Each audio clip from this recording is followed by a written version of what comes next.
নমস্কার বন্ধুরা, আজকে একটা সম্পূর্ণ নতুন ভিডিও নিয়ে আমরা আপনাদের সামনে হাজির হয়েছি। যখন আমরা কোনো ফ্ল্যাট কিনতে যাই তো অনেক সময় প্রমোটারের সঙ্গে বাকবিতণ্ডা হয়। তো এই যে ঝামেলা বা তর্কাতর্কি তার একটা খুব বড় অংশ নিয়ে থাকে carpet area, super built up area বা কমন এরিয়ার ডেফিনেশন আর এরিয়া মার্কিং নিয়ে। তো আজকে আমি আপনাকে বলবো এ বিষয়ে আইনে কি সংজ্ঞা অর্থাৎ ডেফিনেশন দেওয়া হয়েছে। তো চলুন আজকের ভিডিওর মূল বক্তব্যে আমরা প্রবেশ করি। তো আজকে এই ভিডিও বানানোর জন্য যে আইনকে নিয়ে আমরা আলোচনা করব সেই আইনের নাম হচ্ছে the real estate regulation and development act 2016। এই আইনের সেকশন 2 সাবসেকশন কে এখানে কার্পেট এরিয়ার ডেফিনেশন দেওয়া হয়েছে। তো কার্পেট এরিয়ার ডেফিনেশনে আসার আগে আমি আপনাকে গ্রস এবং নেট এই দুটো কনসেপশন যেটা আমাদের ফিনান্সিয়াল টার্মিনোলজিতে ইউজ হয় আমি সেটা আপনাকে বুঝিয়ে দিই। যে কোনো কিছুর গ্রস ফিগার থেকে যদি আমরা এক্সক্লুশন মাইনাস করি আর ইনক্লুশনগুলোকে আমরা অ্যাড করি তাহলে আমরা যে নেট রেজাল্ট পাই সেটাকে বলা হয় নেট। এই নেট ফিগারটা আমাদের আজকে এইখানে ডিসকাশনে কাজে আসবে। তো দেখুন, কার্পেট এরিয়া হচ্ছে net usable area of the floor of the apartment that excludes. তার মানে এই নেট ফিগারে আসতে হলে আমাদেরকে গ্রস থেকে কিছু কিছু জিনিস মাইনাস করতে হবে। তো কি কি এক্সক্লুশনে আছে চলুন দেখে নিই। সবার আগে আছে এক্সটার্নাল ওয়াল। তার মানে আপনার এই ফ্ল্যাট বা অ্যাপার্টমেন্টের যে চারিদিকে এক্সটার্নাল ওয়াল এটা আমাদের ডেফিনেশনে যে আমাদের গ্রস ফিগার তার থেকে বাদ দিতে হবে। সেকেন্ড হচ্ছে সার্ভিসেস স্ল্যাবস। এটা কি এটা বলে দিই। ধরুন আমরা জানি যে একটা ফ্লোরে যদি 3টে বা 4টে ফ্ল্যাট থাকে, এই 3টে বা 4টে ফ্ল্যাটের মধ্যে কিছুটা জায়গা থাকে যেটা আমরা লিফট পারপাসের জন্য আলাদা করে রাখি, বা এয়ার ভেন্টিলেশনের জন্য কিছু কিছু কমন হলো প্যাসেজ থাকে, এগুলোকে বলা হয় সার্ভিসেস শ্যাফট। আর কি রয়েছে? আর রয়েছে এক্সক্লুসিভ বারান্দা অর ব্যালকনি এবং ওপেন টেরেস এরিয়া। এইগুলোকে আপনাকে গ্রস ফিগার থেকে মাইনাস করতে হবে। আর এটার মধ্যে ইনক্লুশনে কি কি আছে? ইনক্লুশনে আছে ইন্টারনাল পার্টিশন ওয়াল। তার মানে আপনার যদি এটা ফ্ল্যাট হয় বা অ্যাপার্টমেন্ট হয় যেটা আপনি কিনতে চলেছেন, এর মধ্যে যে ইন্টারনাল পার্টিশন ওয়াল, ধরুন এটা একটা বেডরুম, এটা একটা বেডরুম, এই যে ইন্টারনাল পার্টিশন যেটা রয়েছে এইটা ইনক্লুশনে আসবে। তাহলে গ্রস যদি আপনার 2000 স্কোয়ার ফুট হয়, তার থেকে এই এক্সক্লুশন এবং ইনক্লুশনগুলোকে অ্যাডজাস্ট করার পরে আপনি যে ফিগারটা পাবেন, ধরে নিই সেই ফিগারটা হচ্ছে 1500 স্কোয়ার ফুট। এই 1500 স্কোয়ার ফুট হচ্ছে আপনার কার্পেট এরিয়া।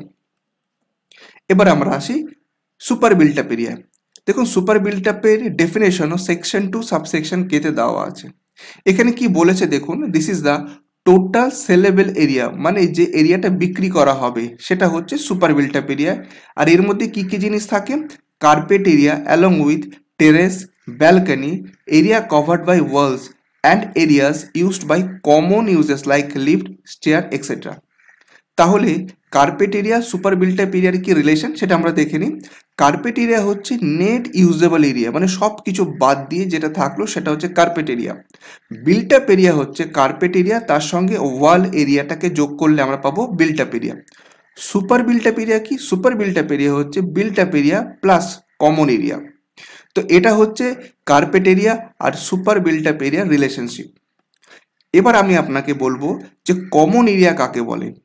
তো কমন এরিয়া কাকে বলে এটা বলার আগে আমি আপনাদেরকে রিকোয়েস্ট করতে চাই যে আপনি যদি ফার্স্ট টাইম আমার চ্যানেলে এসে থাকেন অবশ্যই এই চ্যানেলটা সাবস্ক্রাইব করুন, কারণ এখানে নানা রকম ইউজফুল ইনফরমেশান আপনাকে পাস অন করা হয়। এই জিনিসগুলো জানা আপনার জন্য খুবই জরুরি। তো চলুন আমরা এই ভিডিওটা দেখার সঙ্গে সঙ্গে সবাই এক এক করে চ্যানেলটাকে সাবস্ক্রাইব করি। আর আপনাদের যদি কোনো মতামত থাকে অবশ্যই এই চ্যানেলে ভিডিওর নিচে কমেন্ট বক্সে কমেন্ট করে আপনি অবশ্যই বলবেন। তো এবার কমন এরিয়ার ডেফিনেশনে দেখি কি কি রয়েছে। কমন এরিয়ার মধ্যে রয়েছে entire land of the face or plot. তার মানে যে এরিয়াতে আপনার এই টোটাল প্রমোটিংয়ের কাজটা হচ্ছে সেই টোটাল ল্যান্ড, এটা কি কার্পেট এরিয়ার এটা কমন এরিয়ার মধ্যে আসে। আর কি কি আসে দেখুন, staircase, lift, lift lobby, fire escape, common entrance and exit of building. এছাড়া কি কি আসে দেখুন, common basement, terrace, park, play area, open parking area, common storage area. এছাড়া আর এর মধ্যে আসে ওয়াচ অ্যান্ড ওয়ার্ড স্টাফদের যে এরিয়া, তার মানে সিকিউরিটি গার্ডদের থাকার জন্য যে এরিয়া রয়েছে বা ছোট ঘর রয়েছে এটাও কমন এরিয়ার মধ্যে আসে। দেখুন এই জিনিসগুলোকে আমি ফার্দার ডিফাইন করছি না, কারণ এগুলো সেলফ এক্সপ্লেনেটারি। আপনি নাম শুনেই বুঝতে পারছেন যে কোনটা এর মধ্যে আসে কোনটা এর মধ্যে আসে না। এবার দেখুন কমন এরিয়ার মধ্যে আরও কি কি আসে, যেমন installation of electricity, gas, water, sanitation. আপনারা অনেক সময় দেখেছেন বড় যে অ্যাপার্টমেন্টগুলো থাকে সেখানে অনেক সময় আমরা দেখি যে এসি মেশিন বা এয়ার সার্কুলেশন বা অন্যান্য নানা রকম ইকুইপমেন্ট রাখার জন্য আলাদা কোনো এরিয়াকে, বিশেষ করে ইলেকট্রিক মিটার বা বোর্ড বা পাওয়ার যে জাংশন বক্স সেগুলো রাখার জন্য আলাদা জায়গা থাকে, সেইগুলো কমন এরিয়ার মধ্যে আসে। আর কি কি আসে? Water tank, motor, fan, duct, all অ্যাপারেটস connected with the installation of the common area. এছাড়া কি কি রয়েছে দেখুন, কমিউনিটি এবং কমার্শিয়াল ফেসিলিটি, যেমন কমিউনিটি হল, এগুলোও কিন্তু কমন এরিয়ার মধ্যে আসে।